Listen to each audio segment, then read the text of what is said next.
بسم الله وبالله والحمد لله وصلى الله على محمد ومن والاه. نرحب بجناب الحاج الأستاذ ضياء أبو جعفر مسؤول إدارة مدرسة الإمام الحسين في النعمانية، ونحب أن نسأله بعض الأسئلة حول هذه المدرسة، الله يحفظكم خادم الحسين، وعن الدراسة فيها وعن الزيارات التي تقوم بها هذه المدرسة بين الحين والآخر إلى العتبات المقدسة. فبداية نرحب بك أولا، وثانيا حكينا يعني ممكن تحدثنا ولو نبدا مختصره حتى الاخوه ان شاء الله يعرفون يعني شيء عن المدرسه. بسم الله الرحمن الرحيم، الحمد لله رب العالمين، والصلاه والسلام على خير خلقه اجمعين ابي القاسم محمد وعلى بيته الطيبين الطاهرين المعصومين. بالحقيقه مدرسه الامام الحسين الدينيه في النعمانيه تاسست قبل 4 سنوات، بالتحديد بدايه سنه 2019، وبمناسبة ولادة الزهراء سلام الله عليها. المدرسة إداريا هي تابعة للعتبة الحسينية المقدسة، قسم الشؤون الدينية، شعبة المدارس الدينية. تدار المدرسة من قبل معتمد المرجعية في قضاء النعمانية سماحة السيد الزاملي، فلذلك يعتبر لمدرسة الإمام الحسين جناحان، جناح في كربلاء وجناح في النجف، فهي امتداد لحوزة النجف من حيث المنهج ومن حيث الإدارة، وهي امتداد للحسين من حيث الاسم ومن حيث الارتباط الإداري.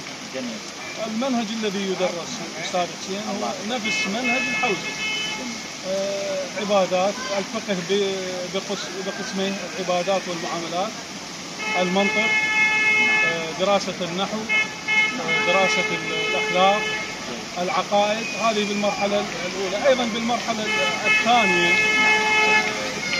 تكون الدراسة بدل الاختصار بالمرحلة الأولى الموجز حول المنهاج، منهاج صالحين بأجزائه الثلاث، إضافة إلى منطق المظفر وكتاب قطر الندى وكتاب بداية المعرفة بالعقائد ودرس الأخلاق ودروس في التلاوة والتفسير.